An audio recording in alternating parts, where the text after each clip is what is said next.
आज Doubtnut app download करें। Doubtnut पर अपने सभी गणित, रसायन विज्ञान, भौतिक विज्ञान और जीव विज्ञान के डाउट्स का करो सफाया।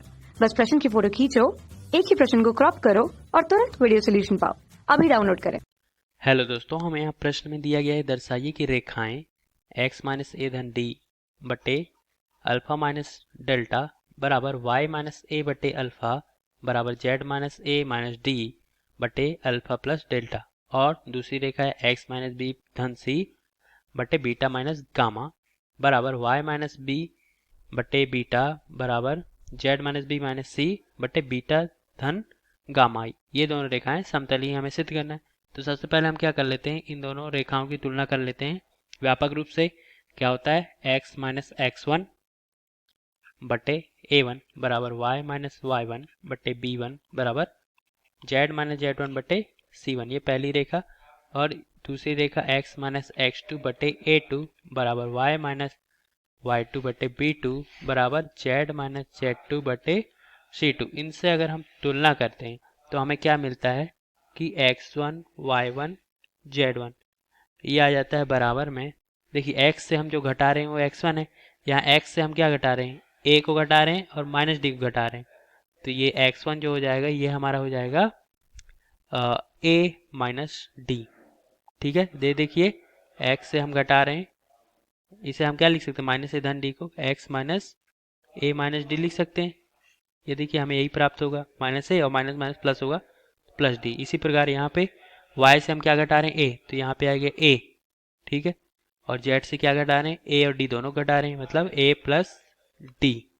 इसी प्रकार x2 y2 z2 ये क्या हो जाएगा, ये हमारा हो जाएगा, देखिए x में से क्या घटा रहे हैं, b और माइनस सी को घटा रहे हैं, तो b माइनस सी, यहाँ पे केवल b को घटा रहे हैं, और यहाँ पे z से किसको घटा रहे हैं, b को भी घटा रहे हैं, c को भी घटा रहे हैं, मतलब b प्लस सी। ठीक है दोस्तों, अब इनके दिक्अनुपातों की तुलना कर लेते हैं। क्या हो जाएगा, a1 b1 c1 ये जो बटे के नीचे लिखे हैं, हर में लिखे हैं ना, तो यहाँ पे क्या है, अल्फा माइनस डेल्टा, क्या हो जाएगा, अल्फा माइनस डेल्टा, फिर अल्फा और यहाँ अल्फा प्लस डेल्टा, और a2 b2 c2 ये क्या हो जाएगा, देखिए beta minus gamma gamma comma beta और बीटा प्लस गामा। अब देखिए आते हैं प्रश्न में, ये बोला गया कि ये दोनों समतली हैं। तो देखिए समतली के लिए शर्त ये होती है कि अगर हम एक सारणिक बनाते हैं, कैसी, x2 minus X one, y2 minus Y one, z2 minus z1, ठीक है, बटे में a1 b1 c1 a2 b2 c2, तो इसका मान आना चाहिए 0। ठीक है, ये हमारी समतलीय के लिए शर्त है। ठीक है, तो चलिए मान रख देते हैं हम यहाँ पे। तो x2 माइनस एक्स वन ये कितना हो जाएगा, देखिए x2 माइनस एक्स वन हो जाएगा अपना, ये देखिए ये है x2 ये है x1, b माइनस सी में a माइनस डी घटाएंगे तो ये क्या हो जाएगा, b माइनस सी में से a माइनस डी घटाएंगे तो माइनस a प्लस डी हो जाएगा। ठीक है, अब y2 माइनस वाई वन करेंगे तो y2 कितना है b, y1 है a, तो b माइनस a हो जाएगा, b माइनस a, और फिर z2 माइनस z1, तो b प्लस सी में से a प्लस डी घटा देंगे तो b plus C minus a minus D, b plus C minus a minus D ये आ गया। a1 b1 c1 कितने हैं, ये देखिए a1 b1 c1 है अपना अल्फा माइनस डेल्टा अल्फा फिर अल्फा प्लस डेल्टा, तो alpha minus delta alpha alpha plus delta. इसी प्रकार a2 b2 c2 ये क्या है, beta minus gamma beta beta plus gamma, तो बीटा माइनस गामा फिर बीटा है फिर बीटा प्लस गामा। चलिए इसे हल करते हैं अब। तो हम इसमें देखिए क्या कर लेते हैं कि ये जो पंक्तियां हैं, है ना, हम ये जो कॉलम है मतलब स्तंभ हैं, ठीक है स्तंभ है, तो अगर हम पहले स्तंभ में से तीसरे स्तंभ को जोड़ें, ठीक है, पहले में से तीसरे स्तंभ को जोड़ देते हैं, मतलब C1 में C1 प्लस C3 कर देते हैं, कॉलम मतलब स्तंभ। ठीक है, तो यहाँ पे क्या आ जाएगा, जोड़ देते हैं b माइनस सी माइनस ए धन डी। अगर इन दोनों को जोड़ते हैं तो ये देखिए यहाँ पे माइनस सी है यहाँ पे प्लस सी है, ये दोनों कट गए। ठीक है, यहाँ प्लस डी है और यहाँ माइनस डी है, ये भी कट गए। तो हमारे पास बचा क्या, बी और बी जुड़ जाएंगे, माइनस ए और माइनस ए जुड़ जाएंगे।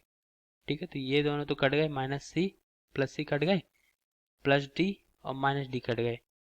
और यहाँ पे देखिए बी है और ये भी बी है, जुड़ गए, माइनस ए और माइनस ए जुड़ गए। तो हमें मिलेगा क्या, बी और माइनस ए 2 बार आ जाएंगे। ठीक है दोस्तों, अब दूसरे वाले में देखते हैं। अगर पहला और तीसरे स्तंभ को जोड़ेंगे तो अल्फा माइनस डेल्टा है, ये अल्फा प्लस डेल्टा है। तो जोड़ने पे ये माइनस और प्लस तो कट जाएंगे और अल्फा अल्फा बचेगा, तो अल्फा अल्फा जुड़ जाएगा, है ना। इसी प्रकार नीचे ही बता देता हूँ, माइनस गामा है यहाँ, ये प्लस गामा है, तो minus gamma plus gamma cut जाएंगे और बीटा बीटा जुड़ जाएंगे। तो हमें जो मिलने वाला है क्या है, यहाँ 2 अल्फा और यहाँ 2 बीटा, 2 अल्फा 2 बीटा। और इसे वैसे ही लिख देते हैं, बी माइनस ए अल्फा बीटा क्या है, अल्फा यहाँ बीटा, और यहाँ पे क्या था अपना, उसी को लिख देते हैं, बी प्लस सी माइनस ए माइनस डी डी। फिर यहाँ पे था अल्फा माइनस डेल्टा और यहाँ पे था बीटा माइनस गामा, ये प्लस थे, दोनों प्लस थे। अब देखिए, अब हम क्या करेंगे, ये 2 2 2 तीनों में है, तो हम 2 उभयनिष्ठ ले सकते हैं। तो 2 उभयनिष्ठ ले लेंगे तो हमारे पास क्या बचेगा, यहाँ पे बचेगा अल्फा, यहाँ बचेगा बीटा, और ये बी माइनस ए अल्फा बीटा, इसे वैसे ही लिख देंगे, अल्फा प्लस डेल्टा गामा। ठीक है, अब आप यहाँ पे देख सकते हैं कि जो प्रथम स्तंभ है, ये प्रथम स्तंभ और ये दूसरा स्तंभ, ये दोनों एक समान दिख रहे हैं, बी माइनस ए अल्फा बीटा, बी माइनस ए अल्फा बीटा। तो हमें पता है चूंकि C1 व C2 एक समान हो गए, ठीक है, एक समान हो गए, तो इससे होता है क्या, सारणिक का मान क्या हो जाता है, 0 हो जाता है। इसलिए ये जो सारणिक का मान है पूरा, ये कितना हो जाएगा, अगर मैं इस सारणिक को क्या मान के चलूं, इसे मान के चलते हैं, चलिए डेल्टा, इसे डेल्टा मान के चल रहा हूँ शुरू से, तो इस सारणिक का मान क्या हो जाएगा, 0 हो जाएगा। और देखिए हमारी शर्त यही थी, हमें यही प्राप्त करना था, समतली की शर्त क्या है, इसका मान 0 होना चाहिए। ठीक है, तो ये 0 हो गया, अतः हम बोल सकते हैं दी गई रेखाएं समतलीय हैं। आशा करता हूँ आपको समझ आ गया होगा दोस्तों। आपको इससे तुलना करनी आनी चाहिए व्यापक रूप से, ठीक है, और समतली के लिए जो शर्त होती है वो याद होना चाहिए, फिर आसानी से आप इसे बना सकते हैं सारणिक को हल करके। धन्यवाद। कक्षा 6वीं से 12वीं से लेकर नीट, IIT, JEE वो एडवांस के लेवल तक 1 करोड़ से ज्यादा छात्रों का भरोसा। आज ही डाउनलोड करें डाउटनेट ऐप या व्हाट्सएप करें अपने सारे डाउट्स 8400 400 400 पर।